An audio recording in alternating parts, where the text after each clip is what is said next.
I've been through those tough times. I've been on my knees. And so I understand when the horses come to me as a last resort. I stepped off of Paloma and I looked at Christine and Katie and I go, Katie, do you want to ride your horse? And Christine, the mom, started crying, and Katie just grew this huge smile and she goes, are you kidding? And she came into the round. It was time for Paloma to carry Katie, you know, because Katie had really believed in this horse, you know,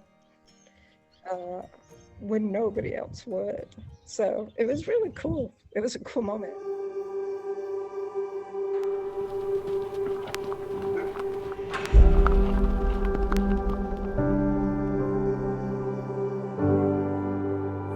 I've been a horse trainer for over 15 years. In that time, I had a lot of life changes that inspired me to look a little bit deeper into the gaps that I believe are in this industry and the way we interact with our animals.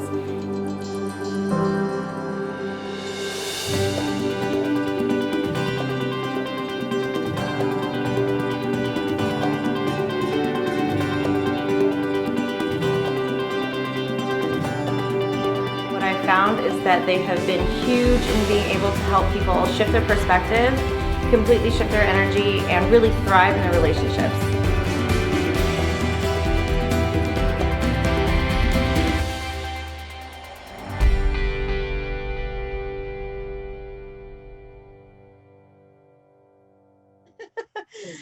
Hey everybody, welcome to today's episode of Mirror in the Stall. I wanted to introduce to you guys a longtime friend of mine, Sheryl Lynde. Thank you so much for being here with us. Thanks for asking. I'm excited. Yeah. How cool is this? We go way back. I know. Yeah, me and Sheryl met in 2003 or 2004 at the John Lyons and Josh Lyons certification program in Colorado. And I feel like everybody that went through that program turned into like family. We did. And as a matter of fact, after graduating that, you came out to my first clinic, remember, to help. Down south. To help assist. That was a huge clinic. You helped. So that was awesome. Yeah, so fun.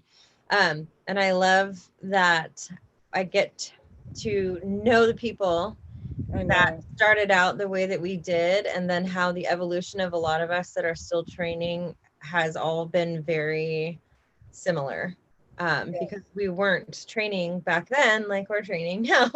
Nope.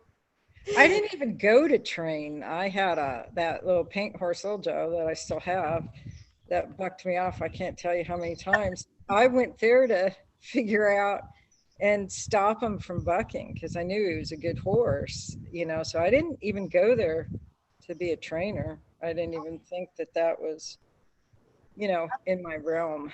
But I actually never knew that. I thought that you were already working with horses and then went there. No, I bought Little Joe and he was bucking me left, right, and sideways.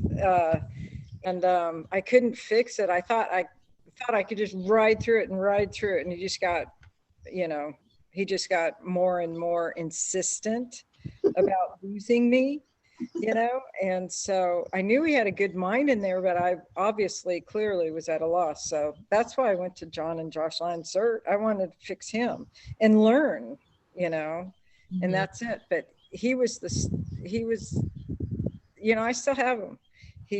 He's 27 and he was integral in my whole career. You know, he brought business to me because of that program, how incredibly beautifully he moved and how light he was. And so from Bucker to that, it went pretty well. So he was the impetus for me going to that program, but I was not a trainer before then. Huh. I didn't know that. Well, then, yeah, your first clinic is sort of a big deal. It was a huge deal. Yeah. I'm like, no idea. That's why I go, Amber, could you come and help me? Oh my gosh, that's so funny. Yeah, I remember Little Joe, who, by the way, is not little. No, Big old paint. Strong. Yeah. I just remember him having moments in the clinic where his little tail would go like straight up. It was like an indication that shit was going to go down. I know. But you know what? He was a roping horse, and he was finished on both ends when I bought him. And that's not what I bought him for. But you know, when they come out of the box, they're on the left lead. So what started the whole thing was me trying to get him on that right lead. He was not happy. And normally that's not a big deal, right? But he was so trained for that left lead, and he was so resistant for the right. It started as a crow hop, and at first, you know, you're younger and you laugh at it, and then pretty soon it turns into a buck, and you're like, what? And then pretty soon, no, and then pretty soon, you know, you're hitting the dirt, and then it permeated into all of his behaviors. Every time he spooked or something, he would just go to bucking until I came off. Mm-hmm. So, but luckily for me, the first 3 weeks of our program, if you remember, was nothing but groundwork. Mm-hmm. They had those 5-round pins set up. And after that first 3 weeks, 8 hours a day, doing all it, and people think, gosh, did you do the same thing? There's so much groundwork that you can do. We did not do the same thing. But anyway, after that, he never bucked again. So I was amazed. That taught me, you know, when people bring their horses, hey, my horse is bucking, would you ride him? And, no thanks, but let me fix it first and then I'll ride. So anyway, that was the beginning of a whole new understanding. So it was pretty cool. And it launched an 18-year career that I really enjoyed. And it really, you know, everybody wanted CDs or DVDs or whatever, and or for me to write a book. And I could never, you know, I don't know. I could never think, there's so many books, you know, I don't want to do a technical book. This is how you pick up the shoulder. I don't want to do that. There's some lot better people than me that have written books like that. But here's the deal. This book it's a parallel of my life and my life experiences and how it helped me, those experiences, understand horses.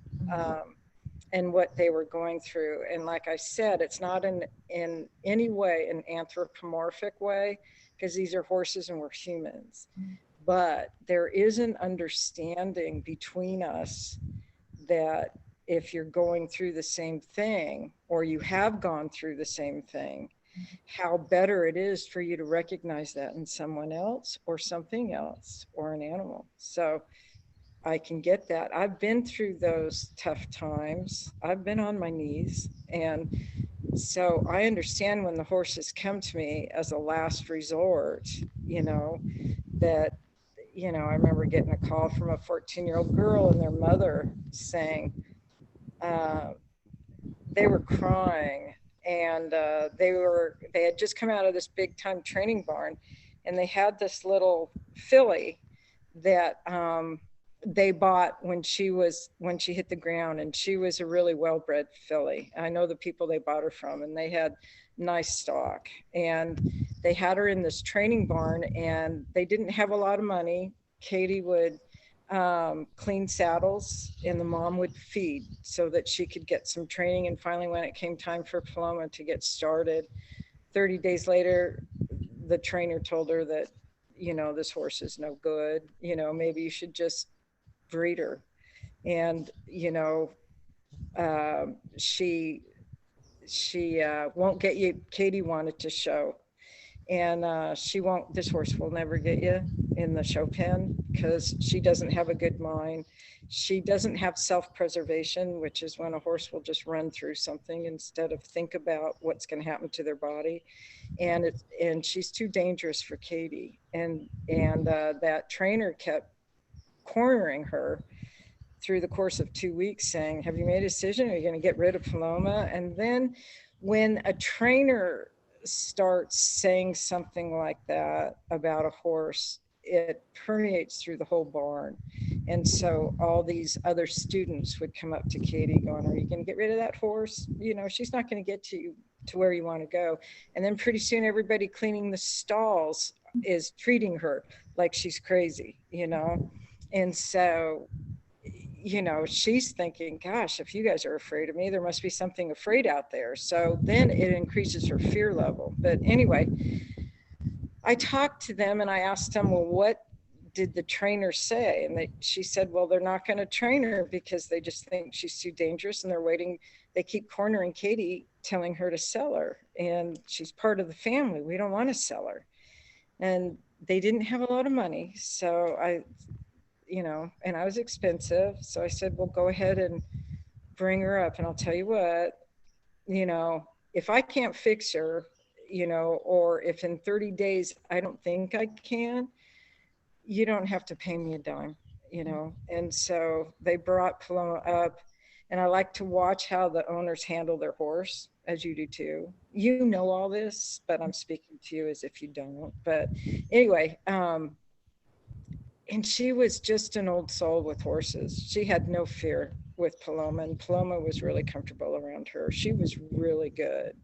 So I thought, well, there's a plus. And so anyway, I said, just give me a couple days with Paloma, you know, don't call me or anything. Just let me work with her and I'll see, you know. And so anyway, I started working with Paloma and I could see exactly what was going on with her. She was scared out of her mind, you know, but she was smart. And I could tell that she was an overachiever. And what she needed was really to relax. Even though she was doing things for you, it didn't mean she was over it, you know? So I had to give her more space and time in between asking so that she could really relax. Okay, you know, you're licking your lips, but she's doing it so fast, she's working up spit, you know? So I just waited until, okay, you are blinking your eyes, but they're blinking so fast, just wait, you know? And then finally she would blow. And then I'd ask her for something else. So anyway, after a couple days, the trainer had never ridden her. I thought, you're ready to ride. And I got on her and I started to put her first ride on. And I clucked and she kind of spooked a little bit to move out, but she didn't do anything with it. She just spooked in place. And I said, that's a good decision, a really good decision. And then I started working her and trotting and cantering, and she was awesome. And she moved so beautifully. She was just a little quick because she was still afraid. And then I just stopped and just said, oh my gosh, you are something. And so I called up Katie and Christine. And I said, I think you guys should come up, you know. And I didn't tell them why. And so they came up and Katie was in shorts and tennis shoes, and they were kind of solemn, you know, because they weren't sure what I was going to say because nobody had anything good to say about Paloma. And I started showing them. I said, well, this is where we started. I started showing them all the groundwork and everything, and then I said, and this is what I've got when I ride her. And I started riding her around, and she was awesome. And their eyes just widened, and they're sitting there just going like this, not sure what to make of all of it, you know. And then I stepped off of Paloma and I looked at Christine and Katie, and I go, Katie, do you want to ride your horse? And Christine, the mom, started crying, and Katie just grew this huge smile, and she goes, are you kidding? And she came into the round pen and she hopped up on Paloma, and I looked at Paloma's eye. Nothing had changed. They had been together since she had hit the ground. So they trusted each other. And she started riding her around. She had a great seat. She was an old soul. She was great. And it was time for Paloma to carry Katie, you know, because Katie had really believed in this horse, you know, when nobody else would. So it was really cool. It was a cool moment. And they stayed with me for 90 days, and Katie did. She would stay for a week at a time, sweep my barn, clean it out, anything that she could do to get a chance to learn. And there was a time I said, go ahead and ride her in the arena. I was working a horse in the round pen, and she came to me and she was crying and she was hand walking.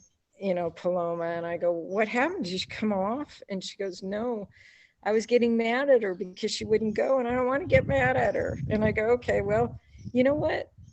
If she's not going for you in the arena, let's haul her out. It's time to get her out. So we hauled up into the mountains, and she rode Little Joe and I rode Paloma.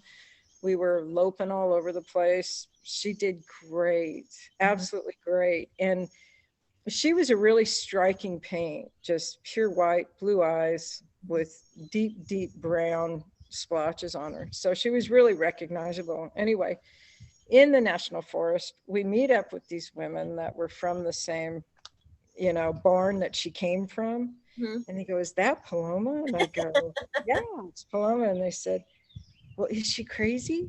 And I go, does she look crazy? I mean, really? No, she's not crazy at all. She's really good. You just wait, Katie's got something good to show you on Paloma.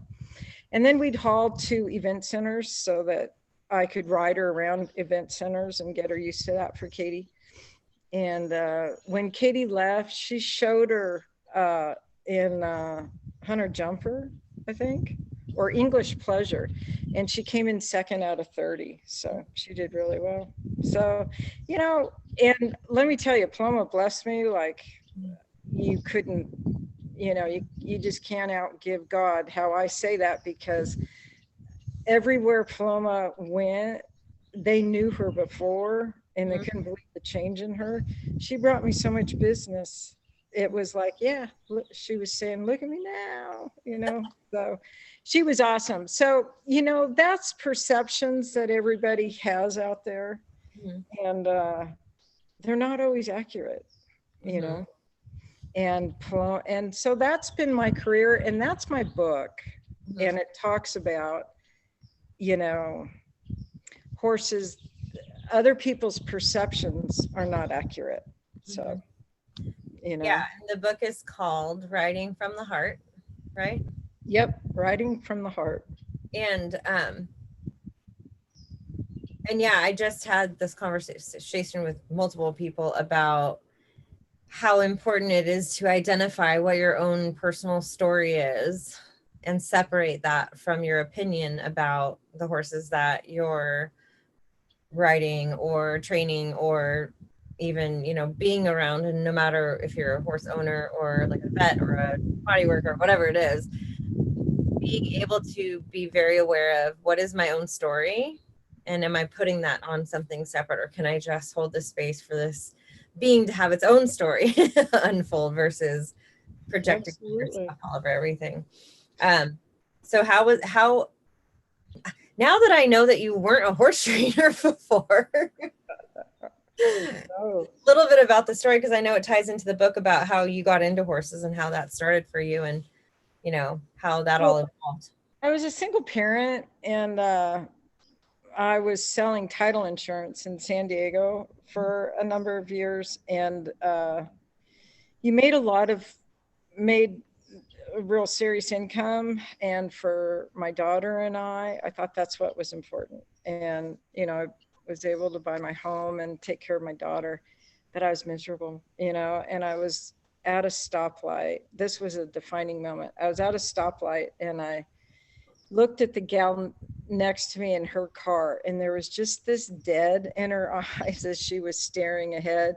She had a pretty fancy car, so did I. She had the really nice outfit and the do, so did I. It was what I called the armament for another day, but what did it mean? I was miserable, and I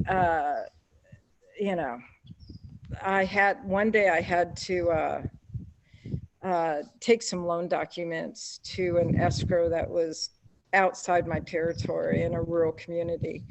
And I'm driving, and I got my little business suit on, my little fancy car, and I'm driving, and pretty soon, everything changes. The environment, there's more, a natural setting, there's more trees, it's beautiful.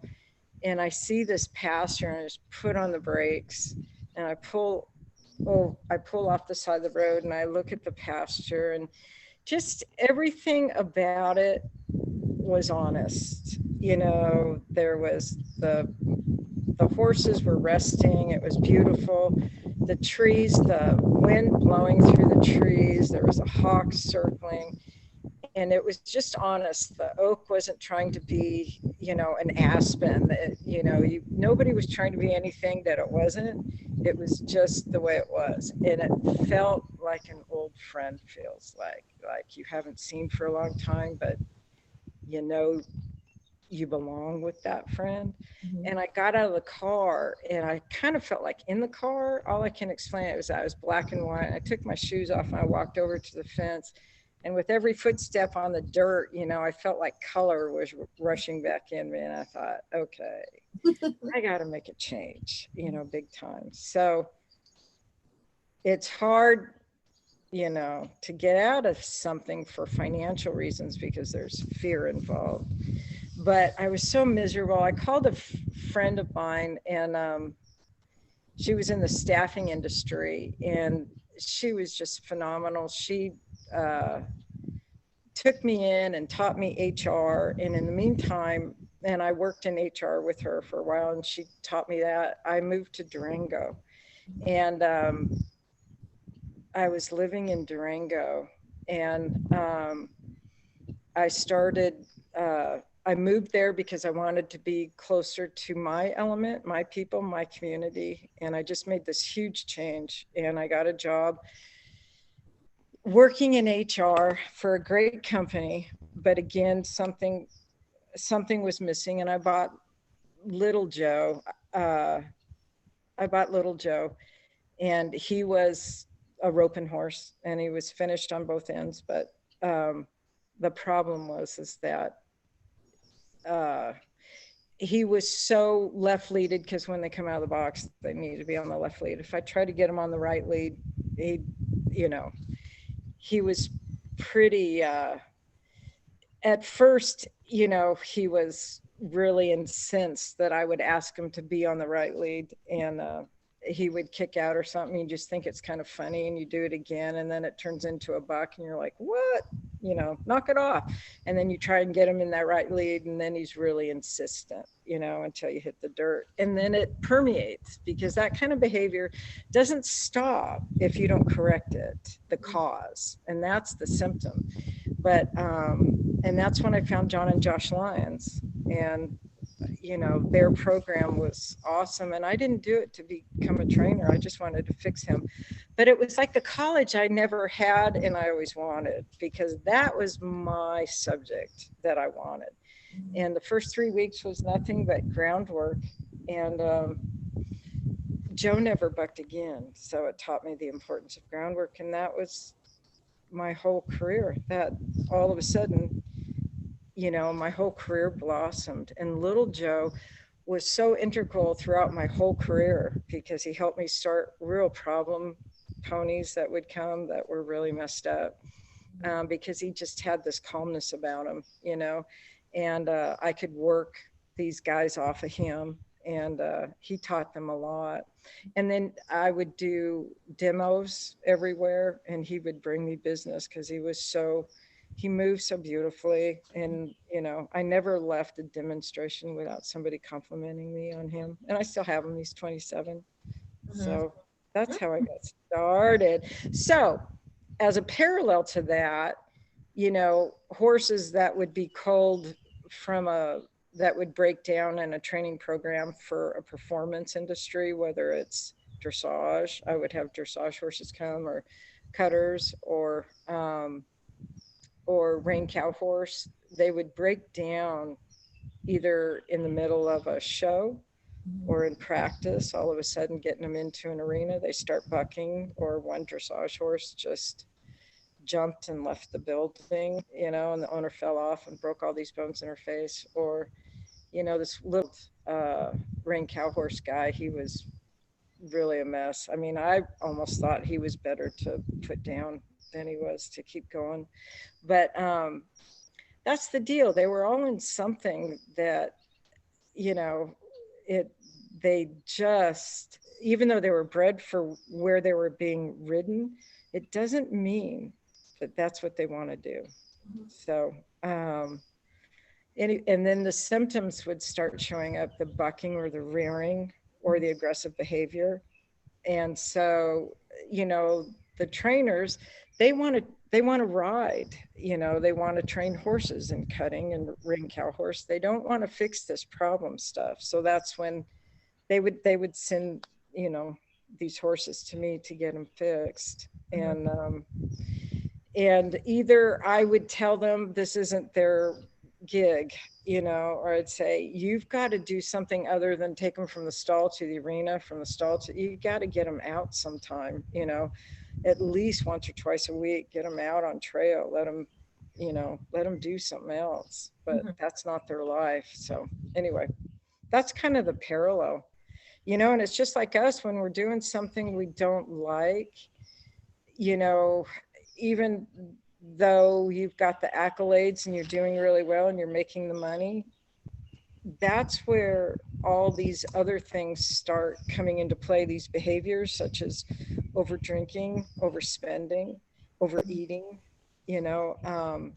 Well, those are symptoms. So what's the cause? The cause is I'm not doing what my purpose is to do, you know, I'm not riding from my heart. So when these horses come to me that, you know, they're fearful or aggressive or disrespectful, or they're bucking or they're rearing, those are just the symptoms. So you need to get to what the cause is. And then when you deal with the cause, I never have to deal with the symptoms, the buck or the rear or anything like that. And perception is everything, you know, and here's the impetus for my book. I'll just tell you, if that makes sense. Here's the impetus for my book. My dad, and I go pretty personal in my book. And so I share a personal story because of me experiencing that. I can see it in other horses. I've been on my knees more than once or twice, and I can see it when horses don't feel enough or something. And so my dad, you know, he was a pretty good, successful alcoholic. So from the time I was 5, he would say that my mom had divorced him, and he would say he was coming to see us. And so we'd be waiting for him, you know, Sean and I would get so excited, and we'd carry our suitcases out to the front, and we're waiting for him and playing. And pretty soon it's just getting dark and darker and darker, you know, and he just doesn't show. And more than once this happened, obviously, all the time. And my mom would call us in, and that's the only time we would give up. And so when that happens a lot, you kind of feel less than. What is more important than keeping a promise to your kid, for gosh sakes? And so we had a lot of this, and I was talking to my brother, and we had this running through our lives. And because of this, all of us had different recollections of our past. And I was talking to my brother Greg one day, a couple years back, and he said, well, this is what I remember. And he said he was in Little League, and they told him, the coach said, you're going to be a pitcher for next game. And he was so excited. My dad was a big athlete in college, and he was so excited to share it with Dad. And he goes, Dad, I'm going to be a pitcher in my next game in Little League, and will you come? And Dad goes, oh yeah, I'll be there, I'll watch. And Greg was so excited for him to be there, and he started to pitch the game, and things went awry, and the coach was calling him off, and he was devastated. And this is Little League, so he's crying when he left the mound, and Greg is recalling the story to me that he told to my other brother Paul. So he goes, so Sheryl, I'm telling this to Paul, and I'm saying, Paul, I remember walking off that mound crying, and Dad coming out of the stands and putting his arm around me as we walked off the field. And Paul said to him, Greg, that wasn't Dad, that was me. Dad never showed up. But his perception was that it was Dad. And it was so strong, he couldn't take rejection, So he made up a story that he lived with for years, and so that's my parallel to the story, is that I know what perceptions, how false they can be, and I know what fear is, and I know what surrender is when they finally let go. I know what that all looks like because I've been there, and like I said, it's not anthropomorphic, but I can recognize it. So anyway, those are parallels to different stories of different horses in the book. Yeah, definitely. Yeah, I think people take for granted how powerful the mind is because it's meant to help you survive emotional Yeah, stress, physical stress, all of those things. And so that story is so powerful just because it like shows you like this is what I needed, so my mind gave that to me, right? And so that's right. I always invite people, when they tell me the story of their horse, I've gotten really good at hearing the story and hearing it for what it is, and inviting people to look at why maybe they need this story for their horse, because sometimes it's fulfilling a need that they have, caretaking or codependent. My horse needs, I'm sure you've experienced the people whose horses are on top of them, but then there's something about it that they like because it makes them feel needed or wanted, Yes, and then they yes, can understand why the separation anxiety happens, because you've then taken away the thing that's giving them the security versus making them feel safe on their own or confident on their own. And then right. together it's pretty crazy how I think just as a society we're disconnected from even understanding that, because they don't teach you that in school. So how would you ever even be able to begin to I learn to look at know. that stuff? Yeah, and there's something about like uh there's something about when people would bring me their horses. I didn't feed them treats or anything like that. It was all respect. But when I hopped off and said, okay, it's time for you to ride, the horse just kind of wanted to follow me around. And so some would feel so, I'm trying to think of the word, kind of fearful about that loss, that the horse is liking, they put these human emotions on them, like the horse is liking me more than it's liking them. And so I would see them start feeding them a bunch of carrots stuff to try and get that love back. You like me because of carrots. But what they don't understand, it's about boundaries. And it's just like kids need boundaries because that's where they feel safe.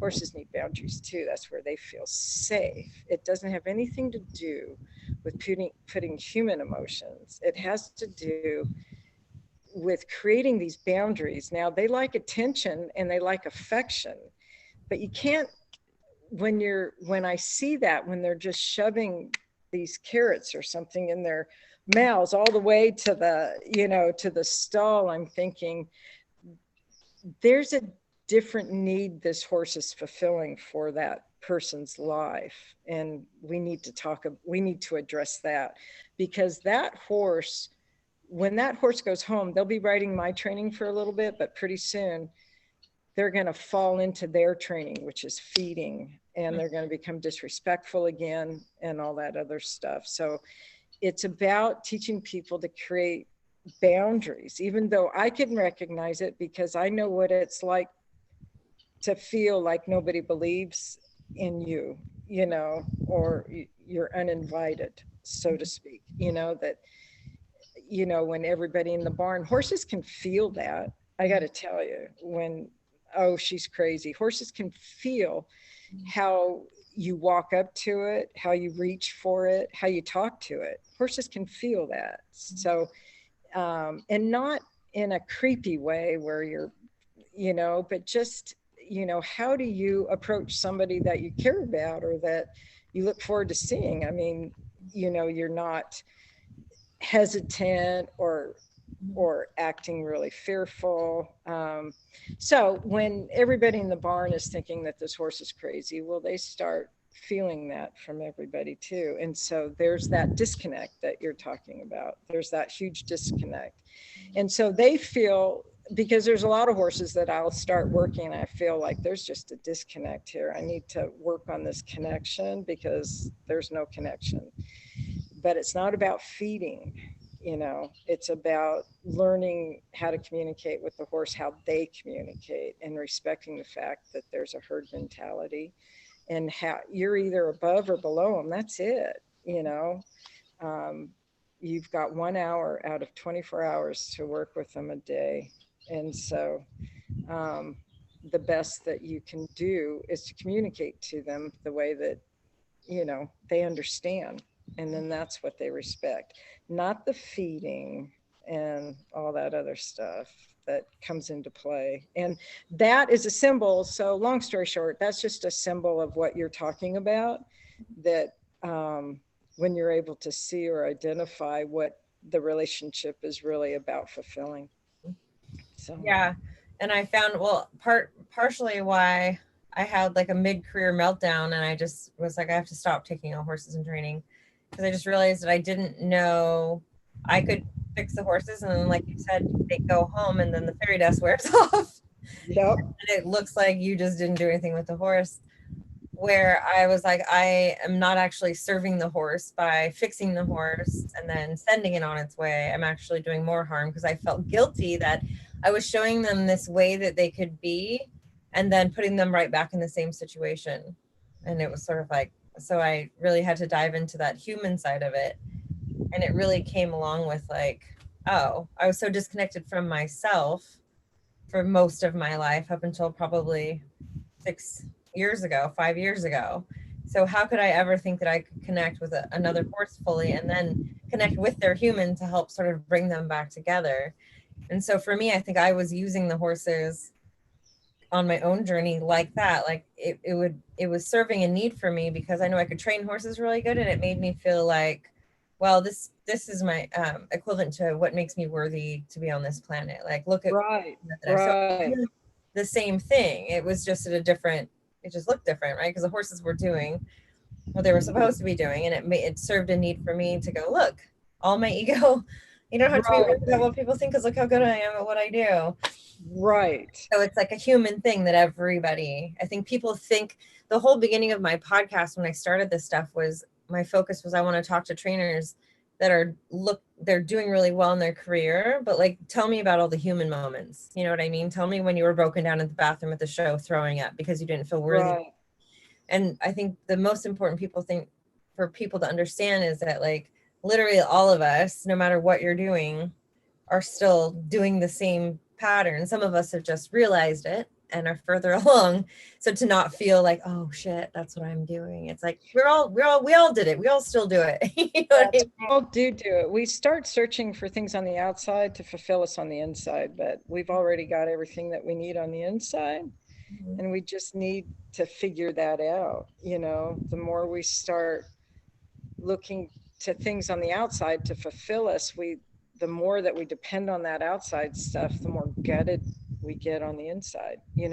And what are you in this for? For me, is it intrinsic or extrinsic? Intrinsic is, gosh, this just, everything goes away. You're in the moment, you're present. And that's what's so magical about riding horses, I think, is that awareness that comes. I don't care. I could be sick. I could have had 1 hour sleep, but when I throw my leg over a horse, everything goes away. All that, your attention is there. You're thinking, you can feel what's going on. And so there's an awareness versus the extrinsic, where you're looking to the horse to prove your worth, or for position, or for, look at how great I am, and all that fades, because there's always going to be somebody better than you, always. And it's momentary anyway. It's fleeting. You might be good in this moment. That's great. But what about the next moment? And when you're not good, how are you at picking yourself back up? Mm-hmm.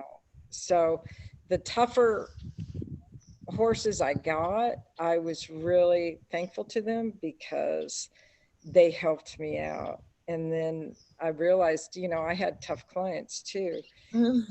The tougher they were and the more demanding they were, I realized you know, there's only one person I need to please for me, and that's my faith and my relationship with God, because I'm, you know, I can't, you can't depend on me to make you happy. You Mm-hmm. know, I'm just doing my best at what I can do. And, and it's not, see, here's the thing, because you have to be really careful when you're training, as you know. I tell my clients every time you come here, you need to see improvement with the horse. And so I'll get off and I go, well, do you see a difference? And some of them will be attached to their ego. And it's not about, look at how great I am, I could do this with your horse, isn't there? It's about, look at your horse. If you just change what you do, your horse can do something different. Look how fun this is. You can do this, you know? So training horses, um, it's not just about horses, it's about dealing with people and trying to make that connection happen. Because it's just like what you said, you can send these horses home. And I'd send a horse home, and 6 months later they call me and say they're bucking again, and I'd say, well, you need to sell him because he's not the right horse for you. And I'm not going to keep taking the buck out, you know. So that's not the right connection that you have. You're not the correct, you know, he's not the horse for you. And so that's the tough part, this kind of, and then they feel like they've failed the horse, or their ego's attached to it. But that's where you have to be honest with your abilities. Yeah, this is me. This is how far I can go. You're right. I need this other type of horse. So anyway, you know, when you see a horse, you know, let me tell you, I like ring cow horse. And when you see a horse and the trainer riding so beautifully, it's just, you know, it's lovely. I love everything about it, you know, because I know the dedication it's taken on the horse's part. And I know the mindset that that horse has to be in that kind of routine, that exercise routine, to make it to that level. And I know the hours in the saddle that trainer has put in. So I have total respect for that. And it's a beautiful thing. But there's not too many horses that have that mindset to do that training regimen that they need. And so that's when the behaviors show up. And then that's when you figure out what you can do and how you can help them. Yeah, totally. I think it's just people remembering that they have to look at these animals as individuals versus their own, like their agenda. I bred you. This is what your brother did. This is what your sister did. This is what your mama did. This is what your daddy did. And this is what we're going to do. Exactly. Exactly. So yeah, paying attention to what they're trying to communicate to you before it gets so big that it's slapping you in the face and knocking you into the dirt. Literally. Yeah. Because pain's a great motivator, you know, and we're hoping to get people to us before they suffer the pain, because I don't want to come back from a ride, you know, getting off the horse and kissing the ground saying, I'm lucky to be alive. You know, I want to come back saying that was even better than last time, because nothing stays compartmentalized. It gets bigger and bigger and bigger, and you could ignore it and ignore it. But pretty soon something's going to hurt. And that was my motivation getting little Joe into the CERT program, was pain. You know, he bucked me off so many times. I didn't think I could keep bouncing like that. So I don't want you to give all your stories away in your book, but do you have one story about a horse that you felt like you didn't know if it was a horse that was actually going to make it through the program? Like you kind of wanted to look and go, maybe this, you know. Yeah, as a matter of fact, I told the owner that I thought it would be better if they put the horse down. He was out of cutters, and they were trying to get him ready to cut because that was his breeding and stuff.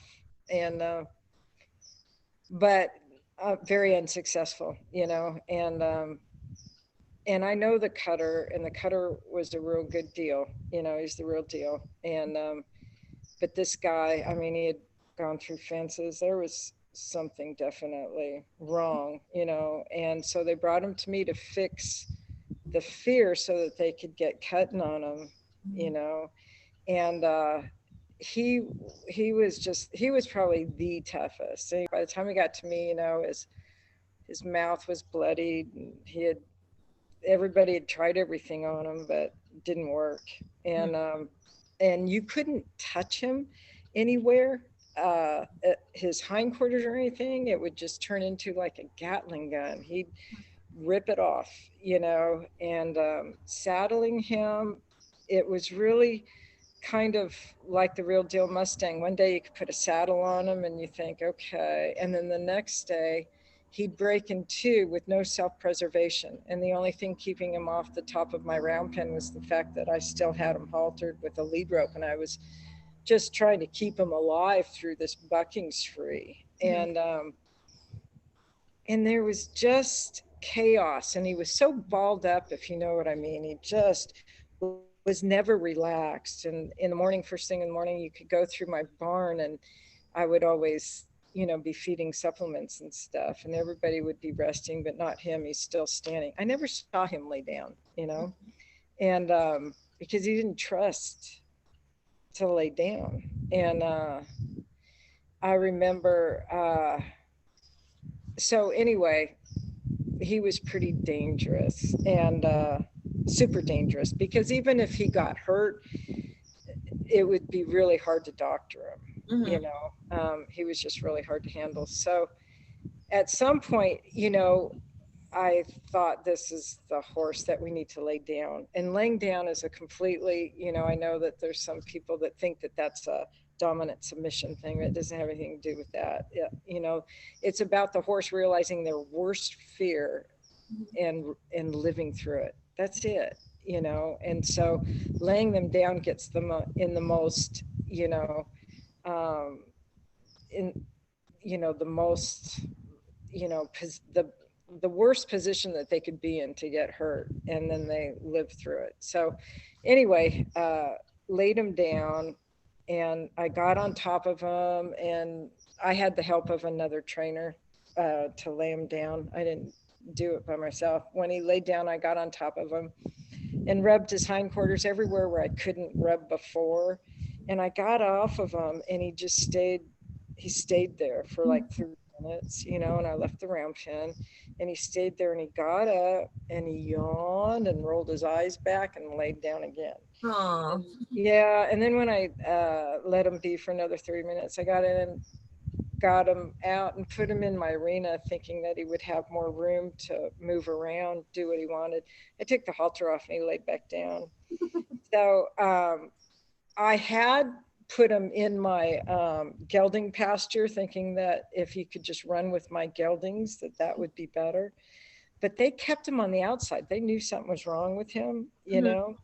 They would, wherever he couldn't be touched, the horse that I would ride in Cow Horse, he would come behind him and bite on his butt, and he would even stand on his butt. And they just pushed him around and kept him on the outside, and they would run, and he was so balled up, he wasn't even free to run. He just do this really, you know, labored lope after them. And so it wasn't really helping. But anyway, we laid him down. And after I laid him down, after he laid back down in the arena, I put him out into my pasture with my geldings. And I took the halter off, and he laid down again. And I just waited, and I looked, and all my geldings just made a circle around him and stood around him. And that was his surrender. And I recognize that because I've surrendered. I've said, I can't do this anymore. He finally gave it up. And that was 4 months of groundwork, you know. But, and he was tough, let me tell you. Then I thought, okay, now it's time to start riding. I can feel it. You've given it up. And I rode him for probably 1.5 years, and I came off of him 3 times. And, but he turned out to be, and the last time I came off, it was really close to the railing of my arena. So I broke some bones in my hand. And this was not a horse you could ride halfway, without all your faculties. He was tough because, listen, you can do all the groundwork, and I did all the groundwork. You could do everything on him, but you got to take it to the back, and that was a whole different deal for him.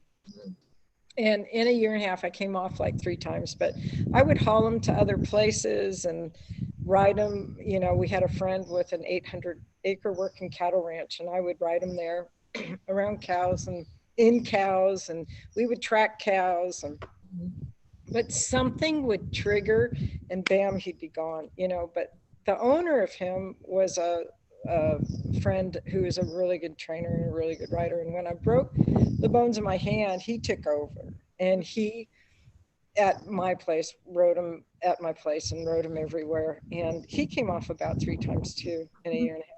But after, it took 3 years for him, but he came out the other side. And to watch him work a cow was beautiful, because that's what he was bred to do. He had the movement for it, because when I was working him, I could see all this beautiful movement and I couldn't wait to ride it, but he was so checked out and so dangerous. You couldn't. I knew he had this, beautiful stuff in there. He would just float doing these rollbacks, and then finally to be able to ride him doing that was really cool. So yeah, he came out the other side. But anyway, when he came to me, from the Cutters, the owner brought him over, and I said, well, give me a week. I realized, no, this is pretty serious. And she came over and she goes, Sheryl, do you want to buy him? And I said, really, I think he needs to be put down. I think he's really, I think he's going to really hurt himself or somebody else, and there's so much chaos in his eye when you're trying to work with him. I don't even think it's fair, because I'm not reaching him. And she said, well, I'll just give him to you. And so anyway, I acquired him as a long time process. And the other trainer, he took him. That was his horse. He really liked him. He was a good horse. So it took professionals to ride him. But at the end, one of our clients rode him in a herd work competition. And that was like the best, to see somebody else riding him. So nice. Yeah, he came out the other side, and he's in there. He's in the book. Nice. And that's about the parallel to surrender. I could tell when he finally gave it up, and it was really, he just laid down flat in my pasture. He wasn't, because I don't care what you guys do, whatever. And sorry, I dropped my phone. And all my geldings just made a circle around him and just stood there when he was laying down. Okay, now you're good to go. Yeah. And I think sleep deprivation is such an overlooked issue. Yes. For horses, and what it causes. It's such a, you think about it for humans. Think about us. So yeah, I think when people bring horses in training, it's gotten to the point now where I understand at a deeper level how much their physical body works with their nervous system. And I've been forced to understand all this because the sleep deprivation, the ulcers, there's so many things that contribute to behavior, and people think it's a training issue when I'm like, have you had their teeth done? Do you know how much of an asshole you are when your teeth hurt, or your feet, or what does your entire body do when you have a stomach ache? Yes. And so I think it's just such an overlooked thing where people go, oh, behavior issue. And you're like, oh, but why? There's things going on that you should probably look at first before you bring your horse to me. Yes, absolutely. And I had a mare brought to me by a wonderful rescue program that used horses to minister to troubled kids. And they would bring inner city kids from Watts to their program. And she was a psychologist, and her office was pastured, because these kids could identify with all these horses, that were thrown away. And this one horse was one that was so fearful she wouldn't let any of the kids touch her. And this one kid could identify, he would say, I know what that feels like. And it was the first time they saw expanse or dirt under their feet or whatever. Anyway, she came to me to get rehabilitated, and she was the perfect scenario because when she went to the rescue center, you know, she was underfed, and you know, they produce all this gastric acid, and if they don't have enough forage, then obviously it eats at the stomach lining. So she was the perfect scenario, and she was so fearful and everything. And she was an 8-year-old thoroughbred, Bella, and I was supposed to start her. And again, everybody thought she was crazy. They were told to brush her from outside the pen, you know, and so anybody that went in really treated her like she was crazy. Mm-hmm.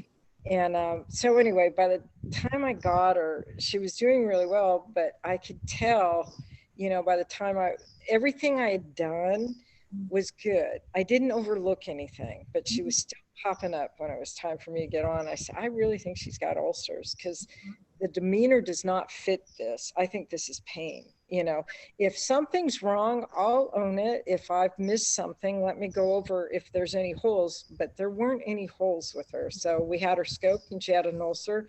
We got it treated. She was completely different, completely different. So you have to know what is a departure from their honest demeanor, and it's usually pain, you know, but a lot of times this behavior gets so convoluted and grouped together with pain issues, you know.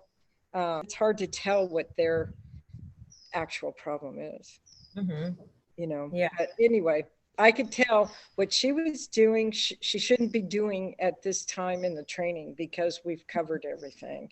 And she was starting to pop up and rear and pin her ears, and that wasn't her. So she's the perfect candidate for an ulcer. Let's get her scoped. And she definitely had ulcers. We got her treated, all went away. There's so much. Yes. It becomes very overwhelming. Yes.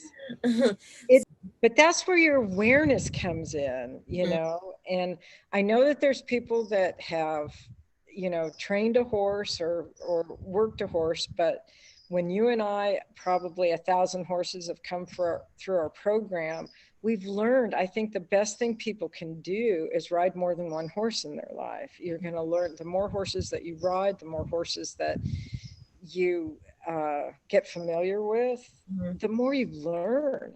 Yeah. You know, because they're all so different, you know.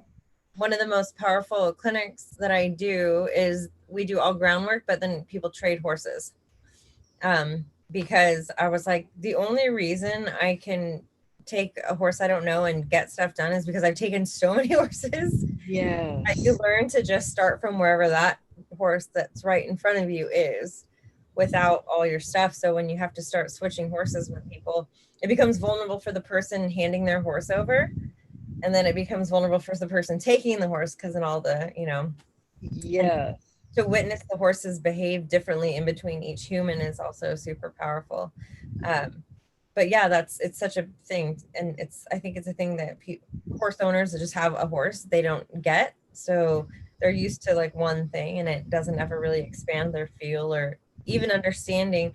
It's like, I always say, it's the same thing as like when you're going to learn lead changes. If you learn it on a horse that knows them really well, then you think it's easy. And then when you go to teach it, you know exactly what you're waiting to feel versus you trying to figure out what something feels like on something that doesn't know what it's doing. You know, that's so different because, you know, you could have a colt that you started that is a colt that's born broke. One of those that are so easy, you're like, really? You've never been ridden before. And then you get a horse, you know, that is not so compliant and you have no idea what to do. I can't tell you how many people would come to me that had a horse for, you know, 20 years and they had to put down. It was the best thing. And then they got a 7-year-old and all of a sudden there's a huge problem. They have no idea what to do because their other horse took care of them, you know? And so anyway, it's so good what you're doing in that program to trade horses because that's where you learn, you know. Yeah. I had this cut and trainer next door to me And on my days off from my business, I asked if I could be of help of anything. And he'd said, yeah, ride horses for me. And I did. And I rode whatever horse he gave to me, I would ride him and ride him and ride him. And then he'd let me cut on some of his nicest ones. And when I went for help for a cutting horse, cow horse trainer, she had me ride her other horses as well, because then you can feel what it's supposed to feel like. And I was a little resistant at first. I don't want to ride them. I want to ride mine. I want to get mine ready for show. No, you got to ride this one. You got to ride this one. And I can't tell you the benefit that I got from that. Yeah. That was really invaluable. And there's nothing like riding horses on cows to help your seat too. And it's addictive anyway, but it helps everything. Yeah, I always tell when I do this to my clients, I always tell that story when we were in Colorado and we were doing that damn round pen exercise where he takes the bridle off and then they round. Yeah. And everybody got to go round and round on Tabitha's big, like super sweet paint. I think his name was. And then when it was my turn, like, let's put Flash in there, like 4-year-old that was like rearing and doing like caprioles tied up on the outside of the round pen. And that's the horse that I got put on. And I have never in my life, I think I had the horn indented and like it was white, right? And you couldn't say, okay, I want to get off. You just had to shut your mouth and ride through it because you knew it would make it worse if you said anything. I know. And he didn't know, like he hadn't been round penned. So basically he was working on teaching him how to like do inside turns and shit with me on his back. And I do that exercise with my owners, the owners of some of the horses. And I think it triggered that memory because thinking about like when you do cutting and when you ride cow horses, like where you have to be. The only reason I think that I could cut on anything when I went to go and start doing that was because of that round pen lesson. I never, ever rode the same after that. It's the most valuable thing that could have happened maybe ever. That was incredibly invaluable. I didn't remember that it was Tabitha's horse that he was round pinning us on. I don't remember very that. Sweet, very mellow. Yeah. Like 5 people in and I was like, okay, I'll go. And he's like, wait. And I was like, oh man, like I knew that was gonna happen. Flash, whatever happened to Flash? I don't know. I was obsessed with that horse. I have a horse that looks very similar to him because of that horse. Yeah, I was obsessed with I think they're actually like bred similar too. Yeah. So fun to catch up to. So your book. Yep. Where can people find your book? Amazon. It's on Amazon.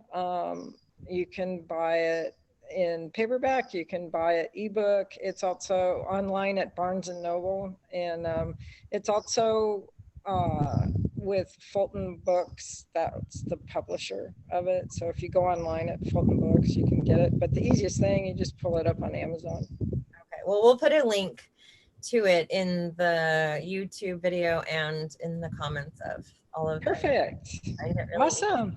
Thanks. I'm so proud of you. You wrote a book. Oh my gosh. You know, and it's it was a journey, you know, and it's just from this, isn't that something that little Joe bucking me off?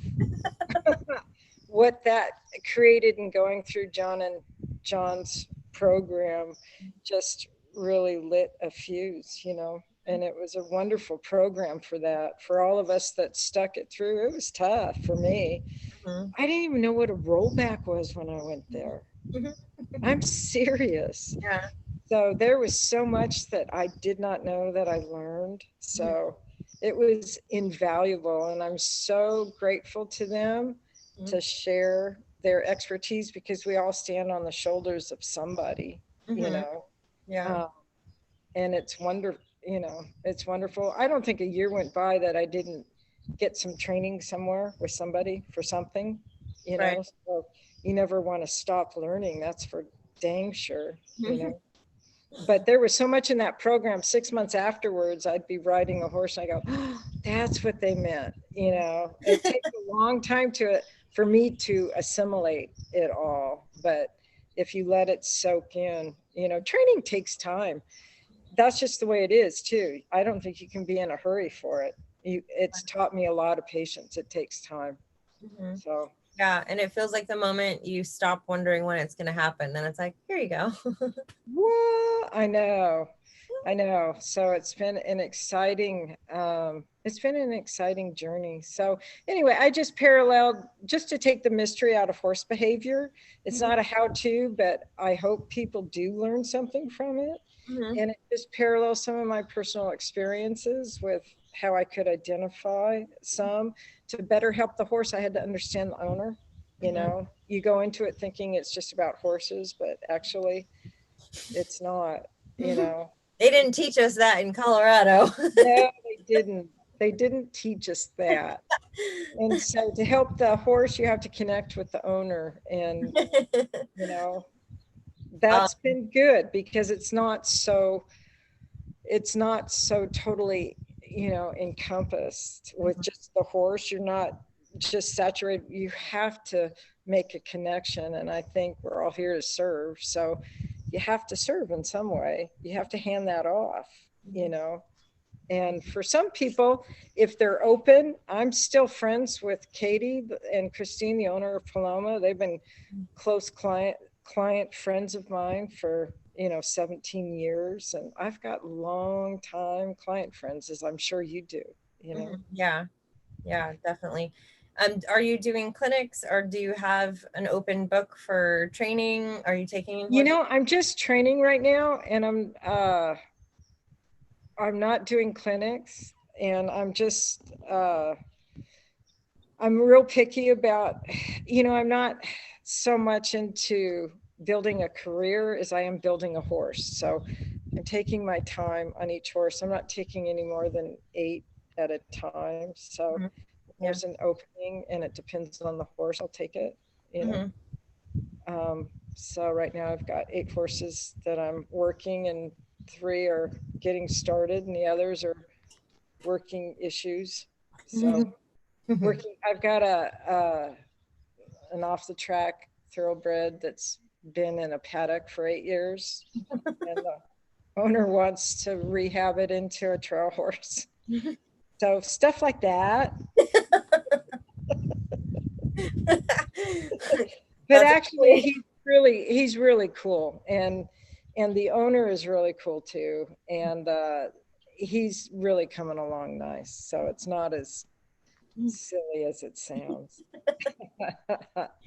Well, I will say that there are certain trainers that I think are just meant to do what they do. And you're obviously one of those trainers that I cannot stand starting horses. It's literally, I've done it for most of my career. And every time I start a horse, I'm like, this is the last horse I'm starting. I just don't like it. I don't like anything about it. Yeah, there you go. And so I'm always like, who can I send this horse to? I don't trust anybody. And then once in a while, I'm like, I wonder where Sheryl is. And then I don't know why I felt like maybe with social media or whatever, I was so disconnected from you. And then you started popping back up, and I was like, oh, Sheryl. I know. I send you horses that need to be started. I'll start them, and then you can start them the rest of the way. Oh, that's even more perfect. Yeah, for some reason, you're right. We all morph into our lane, right? Yeah. And this lane, I'm so proud of that off the track thoroughbred. I got to tell you, I'm crushing big time on him because he tries so hard. And, you know, I love the guy. He's really got my heart. And these youngsters that I'm starting, they're doing so well. They have my heart because they've come so far. That's what, I can't believe how far they come. And that's what's pretty cool, you know. So that's what I like. Yeah. And working problems, you know, and it also seems like my specialty has turned out to be for fearful horses. That I can work with that. And they're so responsive because once you get rid of their fear, nobody likes to be afraid. So once you get rid of their fear, gosh, they are yours, you know. Then there's so much trust there, and that's where that bond happens, you know, where that's what does it for me is that bond. And then the owners come and pick them up. And I've seen them, you know, they get on that ramp and they stop and they look for me, you know, and they, not just a fleeting moment, they're looking for me. And the owner says they don't want to leave. And I go, I know, I don't really want them to, you know, but that's the connection that I like. So. Yeah. Well, perfect. Perfect. Perfect. Thank you so much for hanging out. And I can't wait to read your book. And I can't wait for everyone that watches this to read your book. Thank you so much, Yeah. Amber. This is awesome to reconnect with you. So, you know, we went to a CERT class in 04, and it's really awesome that we've been able to touch base. And thank you for helping me with that first clinic. Oh, yeah. I didn't know that was your first clinic ever, so now I'm feeling really special. Ever. So good. All right. Thank you. Thank you. Thank you. You're welcome.